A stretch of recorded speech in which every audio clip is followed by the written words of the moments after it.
Welcome back to Let's Keep It 100 podcast. You tuned in with the two biggest players in the biddy, my guy, Mr. Marcus. I'm still fucked up. Yeah, This had a night, had a time last night. yeah, man, my night got ruined, you feel me? But we ain't really gonna get into that.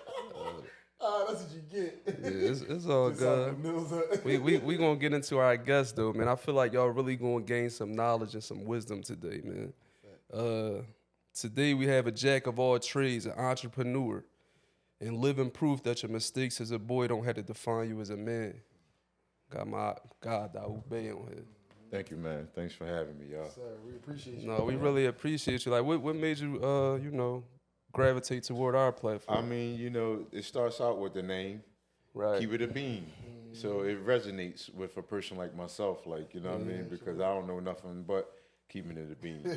You know what I mean? Part of my legacy is that I want to be known as a guy that was deliberately honest. Right. You know what I'm saying? I didn't tell you the truth by mistake. I told you the truth on purpose. So keeping it a bean, it starts like with things like that, with marketing and stuff like that. You know what I mean? So then when I seen y'all, and then I seen, how y'all platform would look and everything, your set and everything, I just wanted to reach out to y'all, to let y'all know I see y'all doing y'all thing, and I wanted to come, give my contribution to the media. No, we really appreciate that, man. That let us know we working. But Yeah. for the people who may not know you, because we got a younger demographic, give us a little insight on yourself and like your backstory and all of that. Well, I'm Dawud Bey, born and raised in South Philly. I don't want to say typical, but typical urban life. You know what I mean? Understanding what we go through, going through the struggles, growing up in South Philly, growing up in demarginalized communities. You know what I'm saying? I'm a product of my environment, but I didn't allow it to define me, though. You know what I mean? But at the end of the day, Bay family, born and raised down South Philly, and just, made a lot of mistakes, did a lot of stuff in the streets, you know what I'm saying? That caused me to have separation between me and my family and stuff like that. And today I just wanted to talk about stuff like that, from a real perspective, because at the end of the day, the streets be lying to the youth as relates to how certain decisions that we make, how does that actually really impact us? We kind of glorify it a lot. And one of the reasons why I'm still here today, I've just never been a dude, to try to glorify nothing, you know what I'm saying? And with being part of one of the most sensationalized cases in Philadelphia history, you know what I'm saying? That those things like that just was things that was able to save me and allow me to be able to reintegrate myself back into the community, because at the end of the day, it's about just being, balanced and real. You know what I mean? So at the end of the day, I just wanted to talk to some of the young boys and let them know that this is a real story and how certain things really impact not just yourself, but also your family and your community. Facts. Let me ask you a question. Where did the Bay name come from? Because a lot of people always want to. Good question. My dad, we was one of the first Muslims in Philadelphia, particularly in South Philly for sure. And my dad was a Moor from the Moor Science Temple community. In the Moor Science Temple community, in the Moors, they even had two names. It was the Bays and the L's. And when you go back in history, dealing with Hannibal and the Moors back in the day and over in Europe and things to that extent like that, the Moors was very, very strong, black Muslims, black solid men, you understand, who damn near conquered Europe at the end of the day, you know what I mean? So my father was a strong individual man, personality, and I asked him one day, I said, Dad, why you name us the Bays instead of the L's? Because in history, the L's was like the intellects, and the Bays was the warriors. So that's what he said. I named y'all because the Bays was the warriors. I was more militant, and I leaned towards that a little bit more. So that's where the word Bay come from the Moor Science or the Moor Science Temple community and the Moors. Yep. Who has given you some of the best advice or game in your life? Oh man, it's a What was village. it? I mean, my father, my mother, strong individuals. You understand? Right. My mom played a pivotal role just in my civic duties and responsibilities, like how you see me involved with community that come from my mom, and my dad, you know, helped me just be a man, like, you understand, and just, you know, not be gullible and be a leader, you know what I'm saying? So I got like so many people. My Uncle Sam Christian, you know, when I met him, I'm thinking I'm meeting somebody that was just coming to bring me a new life, like, you know what I'm saying? Because I never heard people talk the way that they talk, like, you know what I'm saying? So, you know, so many people, man. Shamsuddin Ali and guys like that. These was my old heads. Kenny Gamble. These was my old heads. I used to literally hang with Kenny Gamble and talk to Kenny Gamble every single day. You understand? After Fajr prayer, we talk, you know what I mean? But me, him, and the guy that used to be the president, because this is out where y'all at, of the Lancaster Avenue Business Association, Mr. George. He called Sheikh Abdul Malik. Sheikh Abdul Malik, he's the president of the Lancaster Avenue Business Association, but he taught me and Gamble about organizational structure.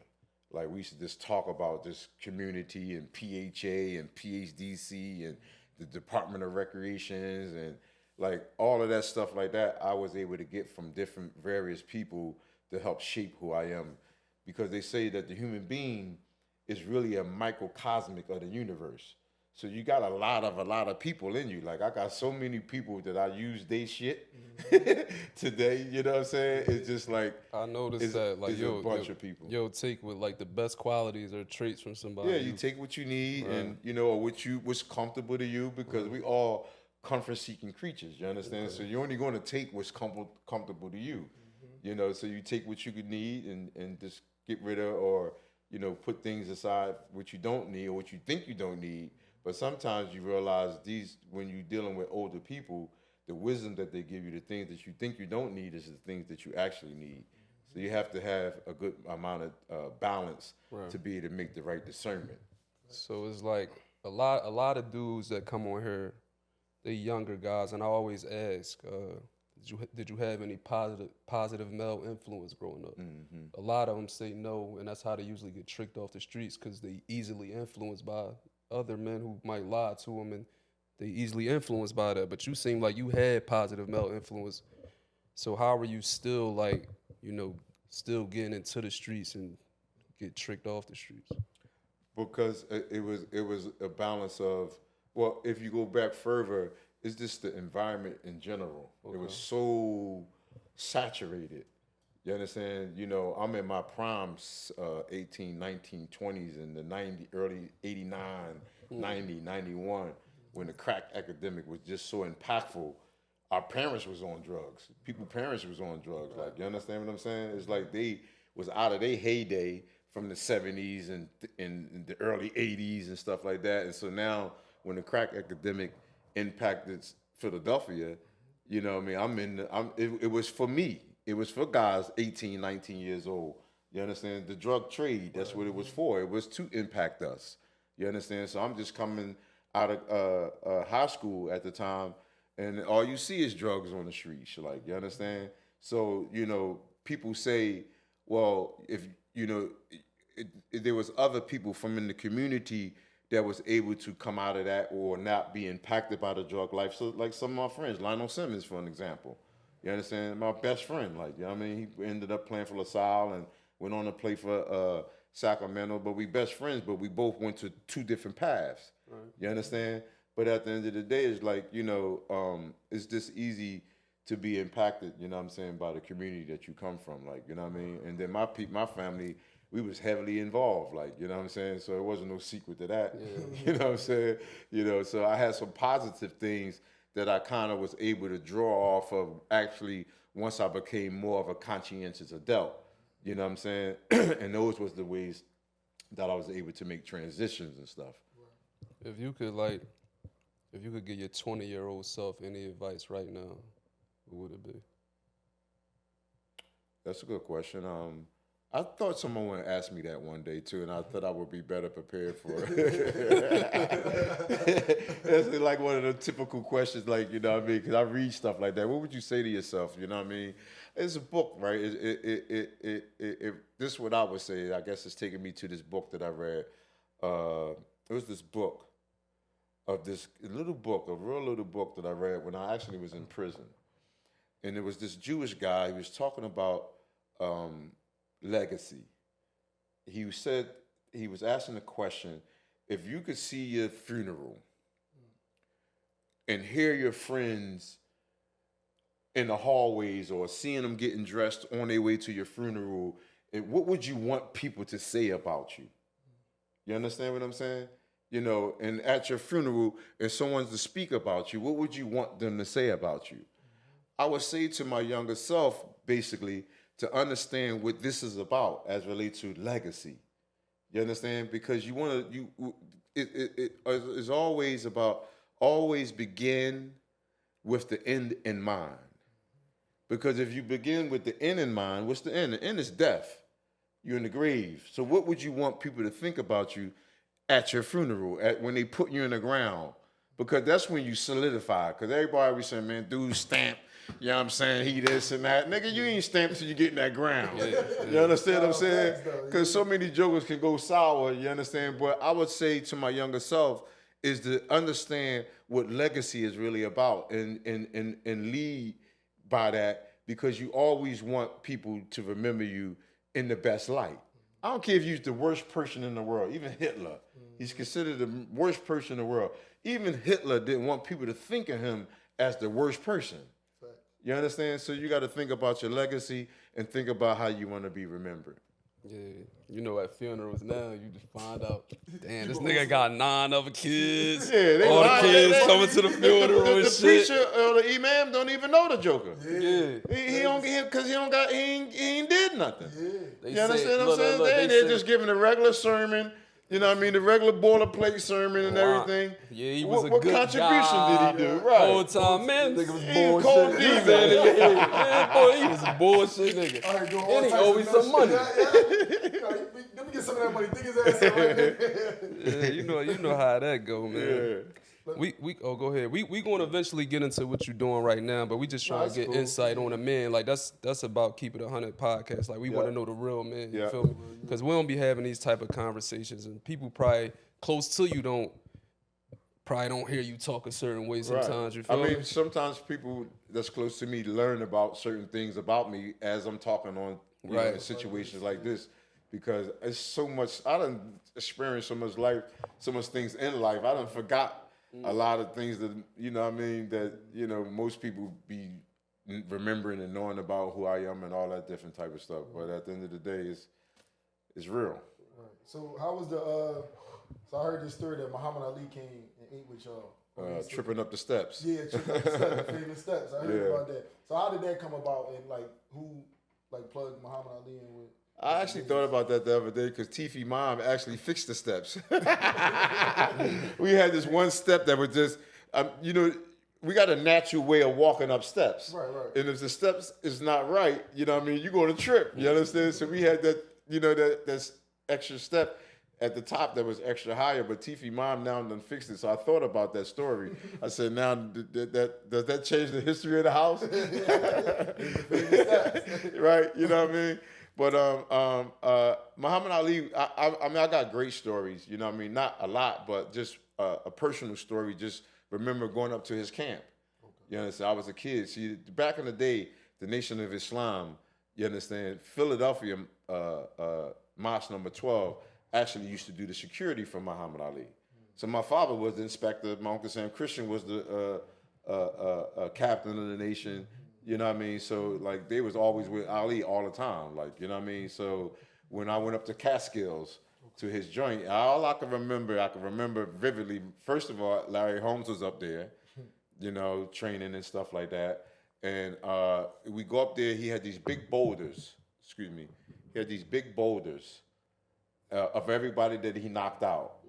You know what I'm saying? All around this big campus that he had. It was really beautiful, you know what I mean?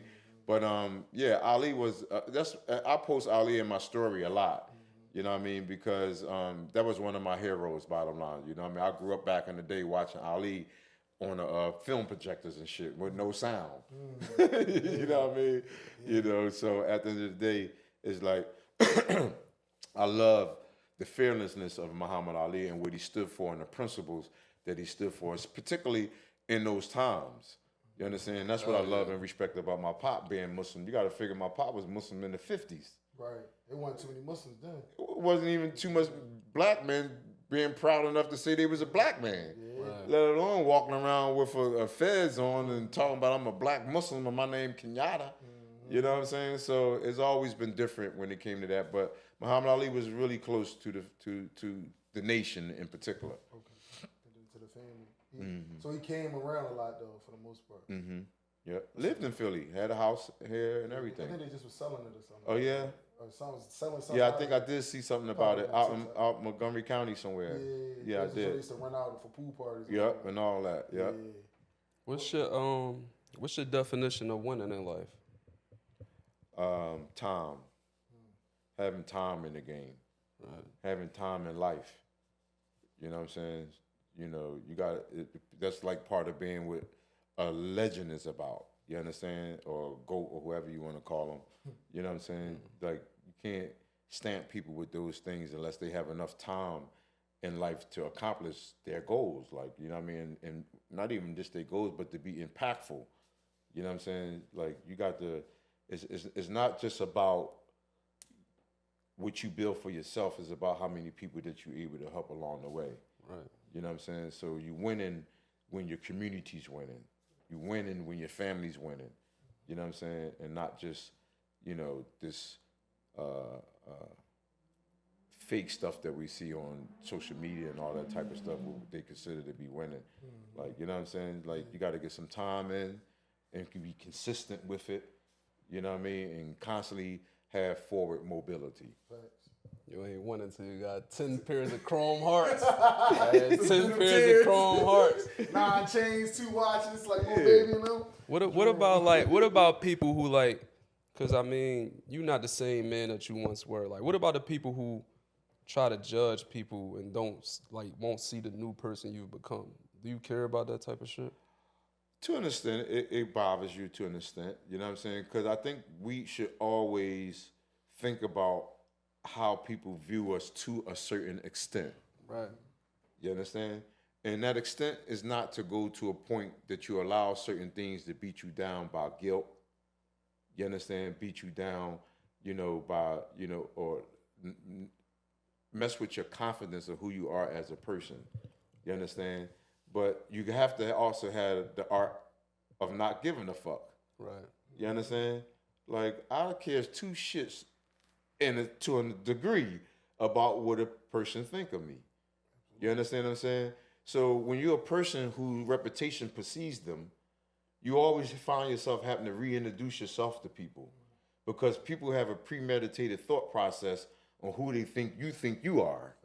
You understand? So at the end of the day, but when you get a chance to, you know, you get a chance to reintroduce yourself to that people. But I don't let it bother me to the point that I go around trying to clarify every misconception that a person got to me. I don't give a shit about really what you think of me. You understand? But if I have an opportunity to impact somebody because we got a relationship or I can speak to you, I'm trying to lead in a good way. And I'm trying to leave you with an impression of me that's positive more so than negative.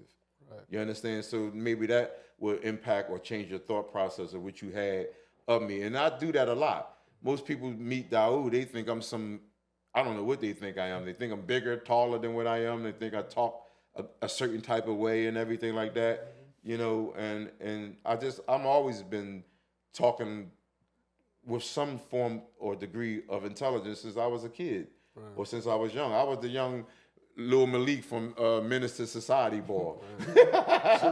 Sharif up there. Right, all right? Yeah, Sharif, brother. Come on, brother. You know what I'm saying? I was that guy. Sharif, get on this Yeah, you understand what I'm saying? I was just always that guy. Like, you know what I'm saying? In the hood, in the mix, you know what I'm saying? With all the bullshit. But I was from the nation. Right. So I was Dawud. You understand? Whatever other people was Kenny and Jones and whatever like that. And that's another beautiful thing that I appreciate my pop. Because I used to didn't like my name, Dawud. You know what I'm saying? Because back in the day, it wasn't the norm. It wasn't sexy to have a Muslim name. You understand? You know, so at the end of the day, when I left Sister Claire Muhammad School and went to public school, teachers were saying my name all crazy and this and that. They just got lazy and just started calling me David. Damn.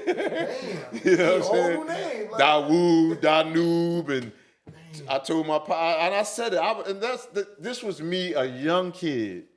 I said to my second grade teacher, bro, I said that y'all can remember Kareem Abdul-Jabbar, 3 names, but can't say Dawud. That's when I went and told my pop. Man, my pop came up there cussing them people out all crazy and everything. Next thing you know, they had the perfect test weed on my name the next time. They got it right, man. Yeah. Gotta set them people straight. Yeah. Oh, that's serious. That's crazy, though. Look, I like, my fault, Mark. I got you after this. I just like asking this, because I know you've been around the block. You know what's going on. There's nothing new that you ain't seen. But I like to ask, like, why can't I celebrate my win out loud? People like to say I'm arrogant and cocky and shit, but it's like if you work hard for what you got, I mean, it's not really arrogance. It's just, a little celebration here and there. But what you think about that, like celebrating your win out loud, and people might say, oh, he too flashy, or you doing this and doing it. I mean, it ain't even a matter of it being out loud to me. It's more so how big you celebrate. Because I talked to my family about that recently. Like, I do very little celebrations. You understand what I'm saying?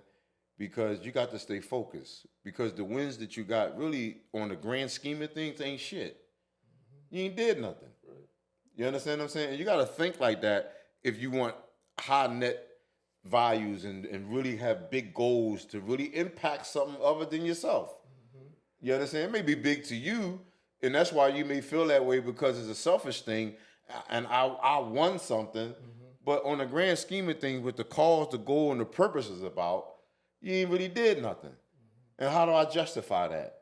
Time, again. You ain't had enough time to do nothing. When you look at the human being, the average human being lives 65, 75 years old. If you sleep 20 years of your life, if you sleep 8 hours a day, you have slept 20 years of your life away. You understand? From 1 to 20, you ain't know shit. You was trying to figure life out. You understand? So that's 40 years of non-productiveness. You understand what I'm saying? So how much really have you did?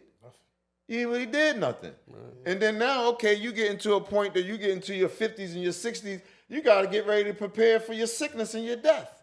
Mm-hmm. And then we'll wind it back a little bit. If you're a traveling man, because you've been winning a little bit, and you want to go here and go there, and you want to do this and see the world, mm-hmm. you might spend 3 years of your life just traveling in the airport, on a train, or on a boat, or whatever. So that's another 3 years of your life gone. You understand what I'm saying? So I try to keep those things in perspective because too often our people look at small accomplishments as they over-exaggerate the importance of it. Right. You understand what I'm saying? So I just want us to be a little bit, set higher goals even. And when your goals is higher, those little things like that, me and my wife sometimes we may, make a lick. You understand? But it's just a sip of water together. Hey, congratulations, or whatever. You understand? Mm-hmm. And keep on going. And I'm still in the house. Right. You understand? So you got to learn how to get in the house before the lottery come on. You understand? What time the lottery come 7:30. God damn, nigga. Yeah. 7:30, nigga. What? I be saying 9:30 cool for me. 9:30. Come on, 7:30, bro. See, because you going to be bullshitting after that. Anything after 7:30, you out chasing. Yeah. You understand what I'm saying? I said this. The only thing out past 10 is temptation and bad decisions. There you go. So I was like that even when I was on the streets. Okay. Heavy. Because the bottom line, I'm trying to get out. Right. I'm trying to make that money. I'm trying to really get my bankroll up so I can, make a bigger lick or whatever. You understand what I'm saying? Even on the streets even. Right. So you got to get in.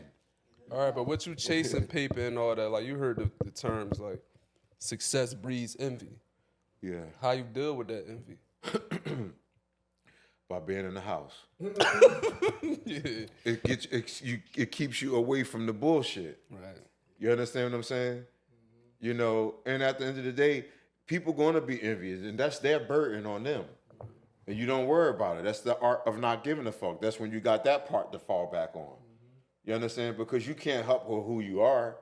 And a lot of people, they're not going to envy you by what you got, the aloe. Aloe or aloe? Tomato, tomato, right? I say You aloe. got the aloe, right? Yeah, I say aloe. So they may envy you for that. They're not going to envy you for that, I'm saying. They're going to envy you, for the most part, for who you are as a man. How people gravitate towards you. You understand? Which allows you to be successful. You understand? Because a lot of dudes may have talent. They just don't have no fucking personality. Nobody want to deal with them. Yeah. You understand? So that's what you need to pay attention to. And don't worry about that, because people are going to dislike you or be envious of you because of your manliness. Just because who you are as a man. You know what I mean? So you just keep it on pushing, like, you know what I mean? That's what part of becoming like a public figure is about. Like, once you become certain person known within your community, you put yourself out there for people's opinions and shit. Thanks. So you don't worry about it. You know what I mean? How you like take that now, like being a public figure? Because I know back in the day, you probably was like more behind. I've been a public figure. I've been Dawud Bey. Yeah. We've been the Beys. Facts. You know what I'm saying? Does that bring trouble though? Like just yes. It brings a whole lot of my past, my things that I done did in life, like, you know what I'm saying? They have breezed a lot of trouble. Like, you understand what I'm saying? But you just gotta don't worry about that, and you just gotta just keep hitting base hits. You know what I mean? And having those short wins and wins. Even on Instagram, on the internet. The more positive stuff that you do pushes the negative shit off the page. It'd be on page 2, page 3, page 4 in a minute. Like, you understand what I'm saying? That's how they wash the internet for you. Like, they got companies that help you wash the internet and take certain negative stuff off the internet about you. But how do they do it? By running press releases and shit of certain things that you're doing to help push down other stuff that's been on there. And that's the same thing in life. You understand? Just keep hitting base hits, keep winning. You understand? And be humble. See, the key to success, too, is about being humble. Because who are you being humble for? God. You understand what I'm saying? Like, when you know God is God and Allah is God, you understand, how is you going to posture yourself as someone other than a begging leech? Someone who's dependent upon something else. You understand? So that's the things, what I tell you about time and what I just told you about that part, that's the things like that to keep you humble. Because if you realize that you only got a certain amount of time to be on earth, and if you're sleeping 8 hours a day, you're losing 20 years. From 1 to 20, you ain't know nothing. That should keep you humble within itself. To let you know that you ain't even have enough time to really put no work in there, really have no real accomplishments on the grand scheme of things. Right. You understand? That's the things that, you know what I mean, that we got to try to find the proper balance with. Do I have my water? Talk about the public housing and the turnkey program. Yep. Mayor Sherelle Parker and her administration have a bold idea to build 30,000 homes within the next 4 to 5 years. Right. And it's not just affordable homes, but it's also a lot of rehab housing and stuff like that to preserve some of the housing or existing housing that the city owns as well. And in order to do that, they started a program called the Minority Developer Program. And I was able to get involved with that program. And once you get through the program, it gives minority developers and contractors access to publicly owned land. Back in the day, to give you a little history though, Mayor Street tore down about 20,000 houses. Remember all them vacant houses? Yeah, I remember that. It was a bunch of houses that was just vacant, absentee ownership. People just was leaving the city and just never coming back for their properties. Mm-hmm. And then the house next door to yours was falling down and tearing your house down too. So he thought it would be cheaper. He caught a lot of flack about that too. He tore down 20,000 homes back in the day. So now the city have about 45,000 properties, lots in existing properties that's not collecting any tax dollars or tax revenue. So they're getting the properties in the hands of developers to be able to bring affordable housing, which serves a few different purposes. One is maintaining affordability in neighborhoods. You understand? Two is helping with density, because a lot of neighborhoods, a bunch of empty lots and empty buildings and stuff like that, breeds what? More violence, more unsafe conditions and different things to that extent. So really under Council President Darrell Clark, they started the Turn the Key program. Darrell Clark from North Philly, he was the president of City Council at the time, right under the mayor. And the goal now is to build 1,000 affordable houses within the next year or two under the Turn the Key program. So I, as a developer, get properties from the city and be able to basically, I have to have a mandate to sell them for a certain price, which they call it AMI, the average medium income of that particular neighborhood. The houses have to be affordable for those people that's living in that neighborhood. So the Turn the Key program, bottom line, is the best housing program in the country. You understand?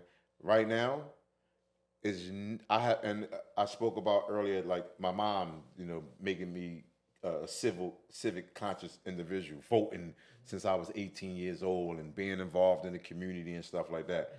So I've been a conscientious community person for a long time. I have never seen the amount of resources that's here in the city of Philadelphia in my life. Even during the time when Kenny Gammon built 2,500 houses and stuff like that. And I have learned even from them and those past experiences on how to really benefit from doing this affordable house stuff. But it's like they giving these people houses. They going to give you, say you get a house from us. Right. The house starting at $280. The city going to give you through the Turn the Key program, going to give the buyer $75,000. They automatically get the first time home buyer initiative, which is $10,000. Everybody qualified for that. First time home buyers, $10,000. That's 85 right there, right? Then some of the banks that's a part of the Turn the Key, they certify banks. Certain banks like WISFIS, Meridian Bank, Fulton Bank, and a few other different banks is all certified banks for the Turn the Key program, so they understand what the mission is about. You understand? So they giving, some of them giving another $10,000, some of them giving $15,000. You understand? Right. So now what you see is that they buying down the affordability. I'm seeing people right now, bro, $500,000, $2,000 average, putting down on a brand new construction home with $80,000, $90,000, $95,000 in equity that they putting in your pocket straight from the beginning. You're buying equity. You're buying money. You understand? And let alone, what is the houses appraising for? You're getting it for $170. House appraising for what? $400 or $500. Some of them, South Philly, definitely. Point Breeze, Grace Ferry. You understand? And now up here, close to some of y'all joints near Drexel. You understand? Yeah, 375, 400s. Right. So you buying equity is the bottom line. So I've been talking to us from the standpoint that you can't think you're too cute and too cool. You understand? You ain't too cool and you ain't too cute. You got a job. You're a SEPTA worker. You understand? SEPTA workers and city workers, in particular, city of Philadelphia workers, like trashmen, sanitation department people, you understand? Folks like that work for the city of Philadelphia, they get first dibs. SEPTA even get first dibs because y'all like essential workers and y'all are part of the whole ecosystem of the city of Philadelphia. Y'all get first dibs on his houses. So if you making even if one person making 85 and it's just you, but it's all income based basically. Don't listen to they. Go to the Turn the Key program. You can go to my bio, Dawud Bey D4S. Go to my bio and my link tree.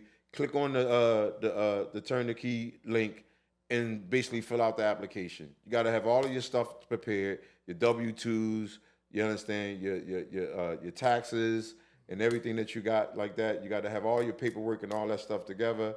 And basically, if you follow the proper steps, they're gonna qualify you. It's basically mainly you just having a job is really determined if you income qualify. I seen a girl working $30,000 to get a house.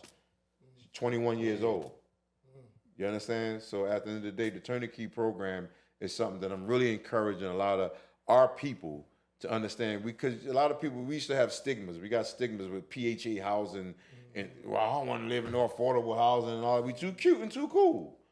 But these ain't PHA housing. I have nothing against PHA housing because some people live in PHA public housing.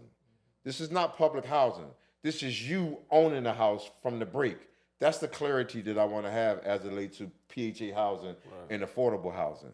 You're buying these houses at an affordable rate with a mortgage payment of average $1,300, $1,500. That's a 1-bedroom in these neighborhoods. Yeah. You understand what I'm saying? Apartment. That's right. 1-bedroom apartment. That's what I'm saying. Efficiency for that. 1,200.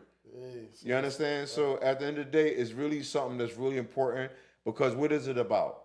Generational wealth and long-term home ownership. Right. You understand? Because a lot of us, Point Breeze, all of my friends can't even afford to live there.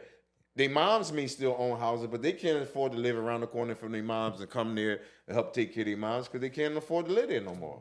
Taxes high, everything. Taxes high, the price is high for the houses. So it's a really good initiative. And I think, our community, our culture, we need to understand how we position ourselves to be able to make changes within our life. Because it's about information. Information is the new currency, y'all. You don't need money to make money all the time. You need information. And the information will bring you the money.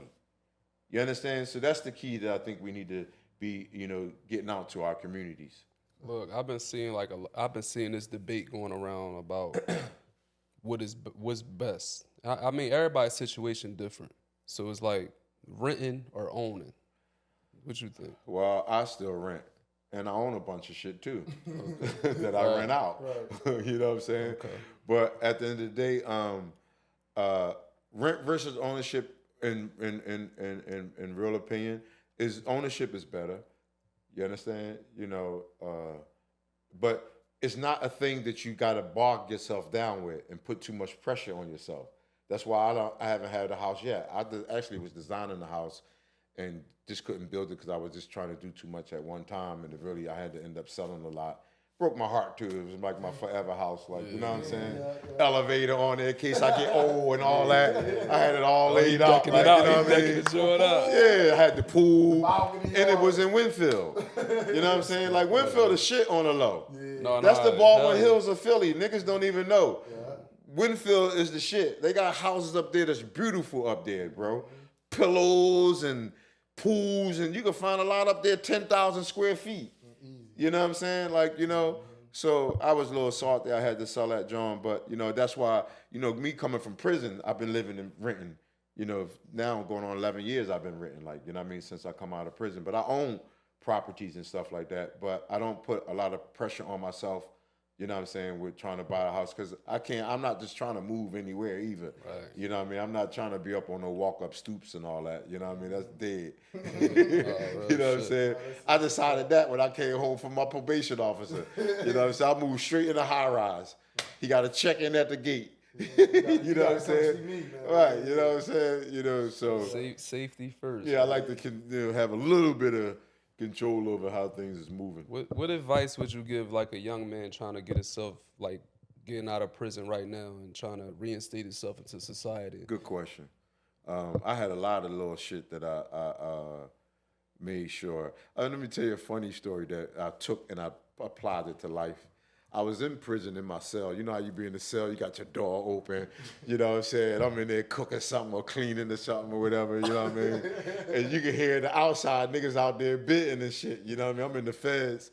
And so the boy said, "Hey, CO, hand me the remote." The CO was like, "You mind if I take care of such and such? I'll bring it right back." So boy was like, "All right, take your time and hurry the fuck up." Take your time and hurry the fuck up. And I'm in my cell, I just died laughing, dog. You know, niggas in jail be crazy and shit. I just cracked up laughing, like, you know what I mean? And I ponder on that and thought about that for a long time. You understand? And I said, you know what? That's my motto when I get out. Take my time, but hurry the fuck up.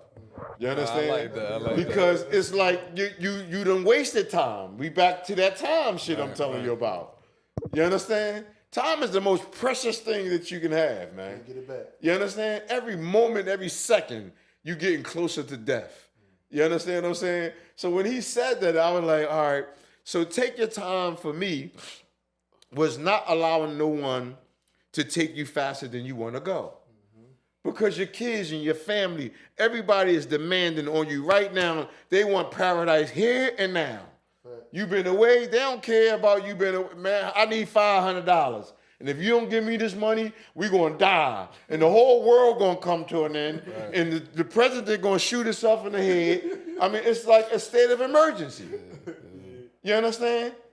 And that same state of emergency, it happened when you was in jail. And God provided for them. You understand what I'm saying? It wasn't as bad as they thought it was. Right. So you take your time and don't allow no one to take you faster than you want to go. But you got to hurry the fuck up because at the end of the day, you're dying, motherfucker. And you got people depending on you. Yeah. You understand? You don't have no time to be wasting jib-jabbing and playing around and all that nut ass shit. No, sure. You understand? So you got to make good use of your time, you know, but you got to take your time, but hurry the fuck up. Look, I know you married. So but ain't some bullshit. Look, I know you married. Yeah, I know you married, but I know you aware of what's going on. I know you be around Tiffy and them. You feel me? Tiffy right over there. You know what's going on out here? He right over there. You know what I mean? Shout out to Tiffy though. I don't mess with Tiffy with all that. Tiffy, he got one type of joint that he be chasing around here. So I don't be really messing with his bop like that. That's what I'm saying. So with them filling you in on what's going on out here, what do you think about today's woman and like what compared to like back in the day woman? Like what are the women like? What you think about? You know, I'm a twatcher. You know what I'm saying? Vicious twatcher. And you gotta watch me at like 6, 7 in the morning. I'm vicious around those hours and shit. You know what I'm saying? I be in my bed laying and shit, just on some bullshit. But it's just like it's not a perfect woman. It's hard to gauge. It's no more girl next door, the pretty girl next door. You understand? It was a type. That pretty next girl was just, you know, she could have on just a t-shirt and panties on. My t-shirt and my panties on. It ain't no more of that. Like it's just all like this. They just ready for the assignment every time. Everybody got their own theme music when they walk out the house. Like, and they just somebody. Yeah. So it's hard. It's hard for me to really judge, like, and be like, what type of person is this? How can I have a conversation with this person? Like, and I don't want to go out with you with that shit on all day. All the time. I want you this regular old shit so we can just pop out and go where we gotta go. Yeah. So it's throwing me off, like, you understand what I'm saying? Because it's like if I come to pick you up on a date, you dress to the nines and shit. Like, you understand? Yeah. I just want regular people. Everybody got a brand. Yeah. There's no more customers out this bitch. It's hard. That's why it's hard to sell anything. Right. Everybody got their brand. The regular girl that just got a job. She work hard. She got she got to go to school. She got a degree. Where's the regular people at? I'm looking for her. Yeah, it's like, where the regular girls at? I keep running into the bottle girls. I start running into the bottle girls and shit. Yeah, it's like, you know what I'm saying? So the inventory is a little fucked up because it's just like, it's so much blandness. It's like, or not blandness, the word I'm saying, like emptiness. There's no substance, like, you understand?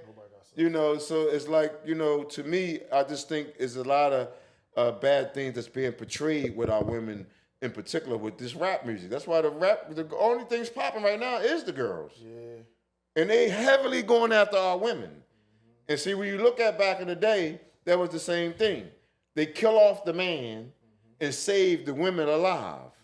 because they can kill off the men. Once they kill off the leadership, it's easy to attack the women. And I hear young boys, everybody keeps saying, every time there's an incident, and we know that throughout the history of man, but I'm not trying to talk and downgrade women to that extent. You understand? But it always an issue over a woman. It's about a woman. It's about a woman. But today's women, these young girls, are very vicious. And they be on us a lot.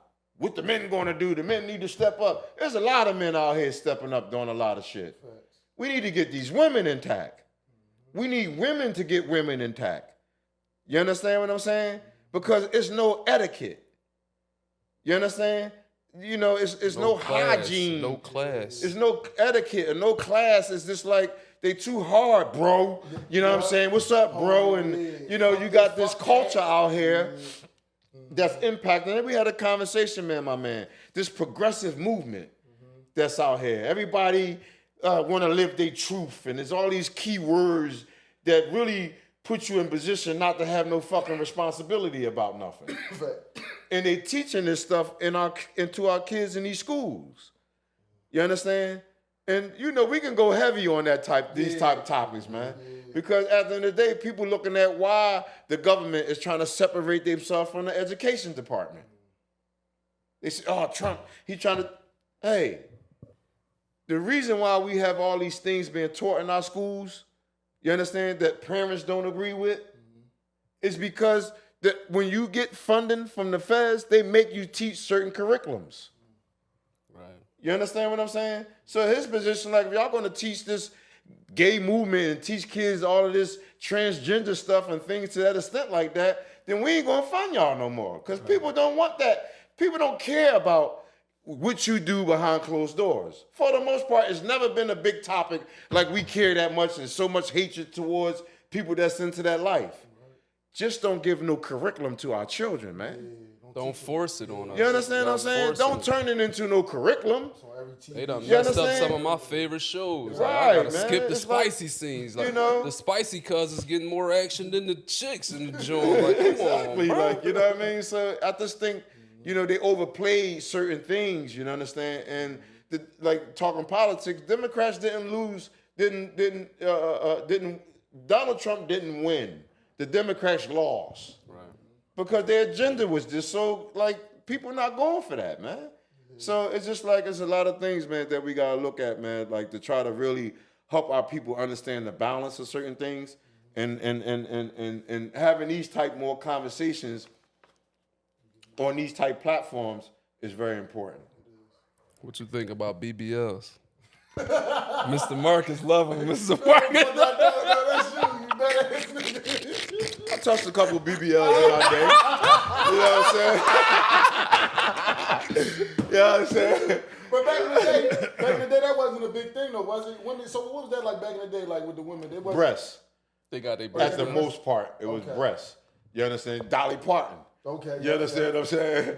You know what I mean? So at the most, it was breasts. So it wasn't no big thing. Like, you understand? Girls get their boobs done. You know what I mean? You know, it was still like a difference.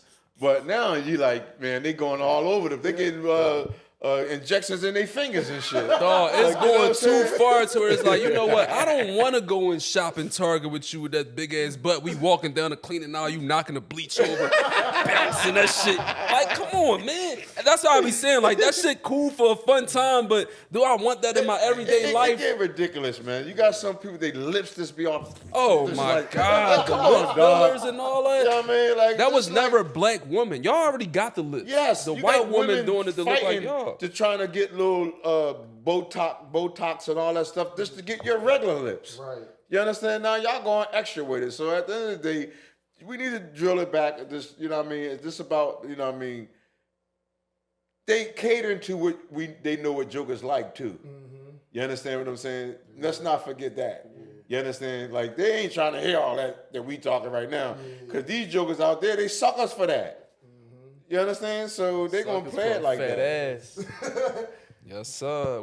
I mean, the men doing a lot of it too. But he that shit be just was looking saying good, he though. want to We get a ain't hair gonna front, though. transplant. I'm not getting no fucking hair transplant. I can't afford it. I know jokers right close to us and went over there and got their hair transplanted. Right? Yeah, over there in Turkish and all that kind of stuff. And people is crazy, man. I'm cool. You understand what I'm saying? Fuck Man, listen, you gotta know when to let it go.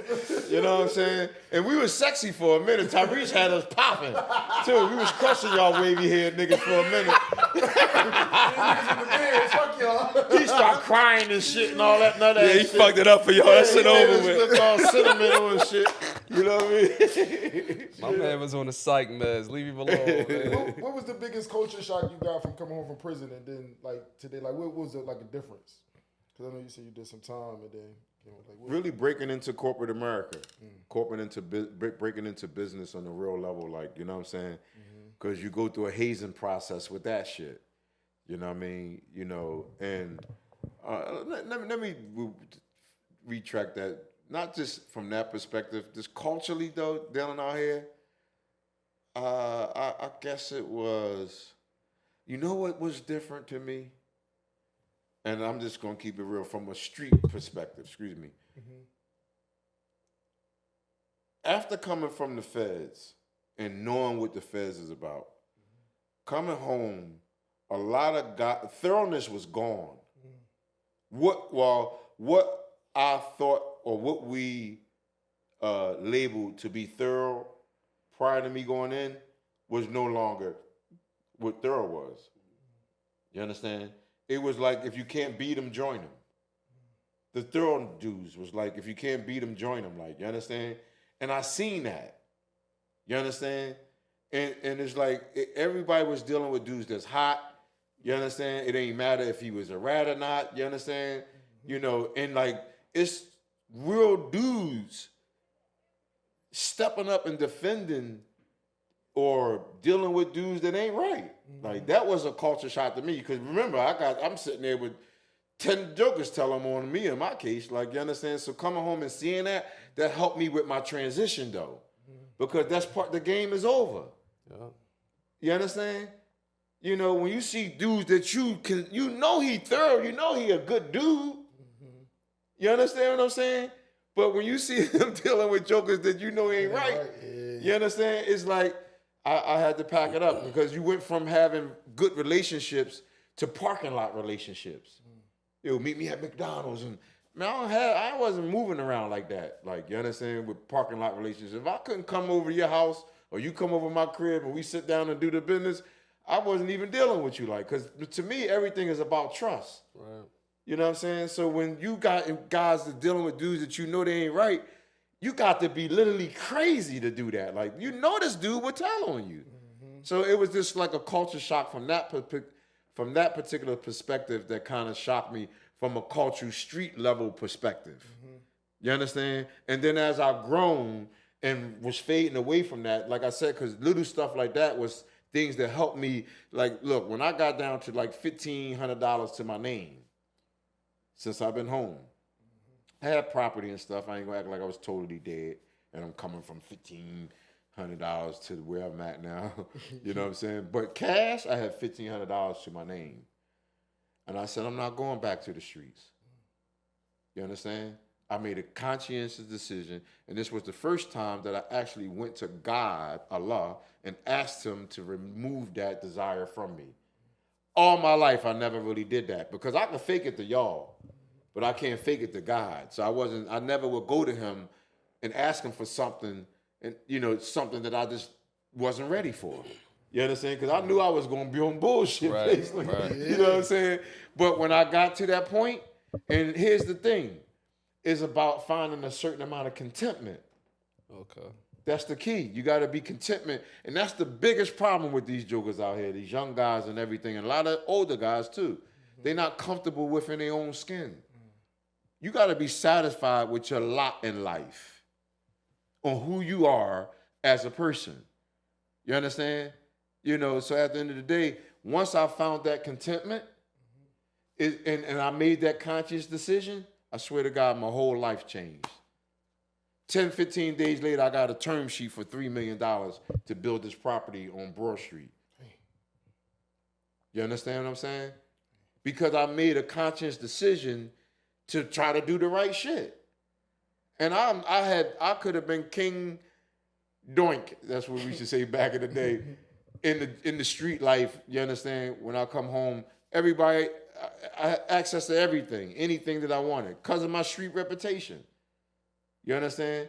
But at the end of the day, the key was to make that transition, and then having things like that, and getting back to what you said with mentors. I had a lot of pillows. Pillows is things that support your foundations, like the 5 pillars of Islam. Yet 5 things that you must support and be firm on. You understand? And I had friends that was there to help me with that transition. You understand? And you need that. You need guys around you. You know what I mean? So you don't relapse. Right. And who is it that make you relapse the most? Women. The things you love the most. Oh yeah. Yeah, Which is women. Which is women though. Right? I'd say it was good. But family too. Yeah, family. Some family. Yeah. Your mom died. All the things you be selling the drugs. Man, my mom just died. Man, give me a couple. Give me a dime or two. He was in the rehab. You understand? Now his girl left him. She out here tricking and shit. You understand? He relapses shit. He come back to you. Man, I ain't drink all week. Right. Fuck He that, just bro. come We from, going on. he just come from I'm a looking for any Williamsport. excuse. He was at Williamsport doing good.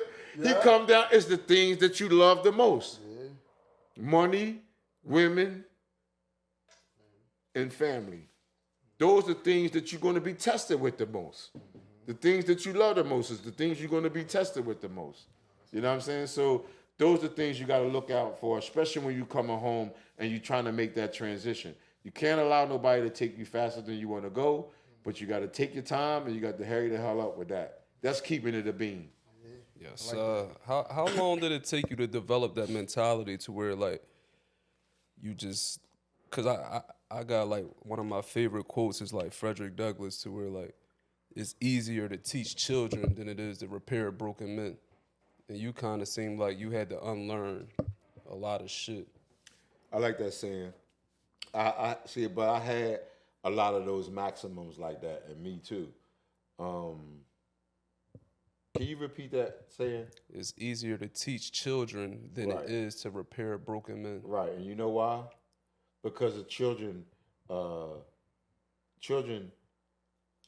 more optimistic. Right. Because they had a brighter future ahead of them. So they don't hold on to grudges as much as elders do.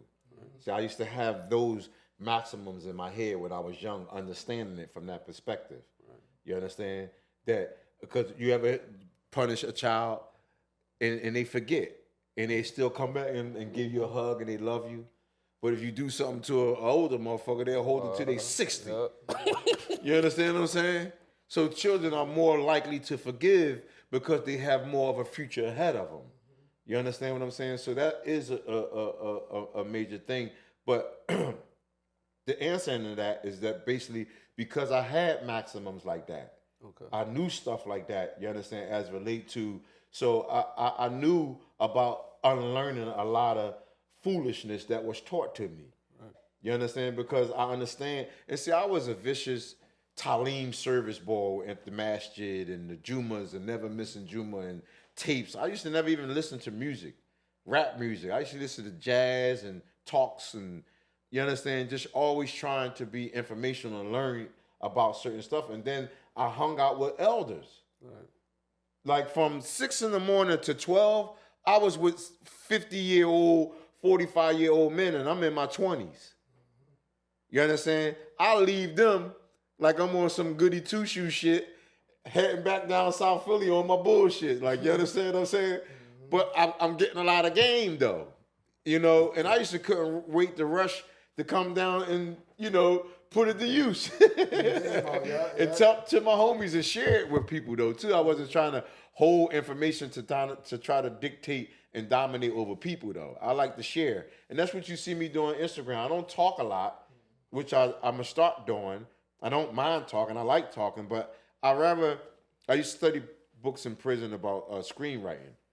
You understand? I wanted to be a screenwriter. I wanted to write a book about my dad or a movie about my father and them and all that stuff, right? So I ordered a book about the basics of screenwriting.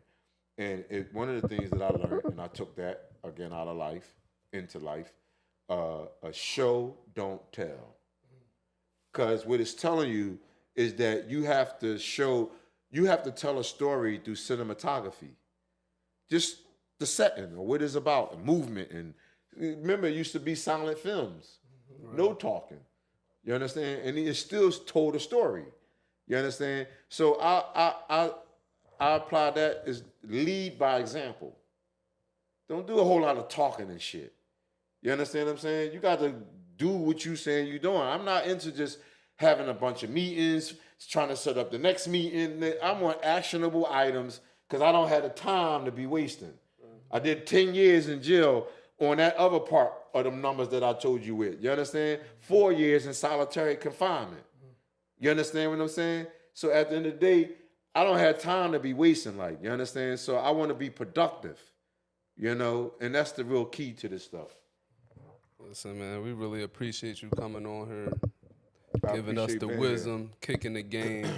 This was a great episode. A lot of people gonna learn a lot from this, man. So I learned a lot. Appreciate you, I appreciate y'all, man. For sure. Brother Dawud Bey. We out, y'all.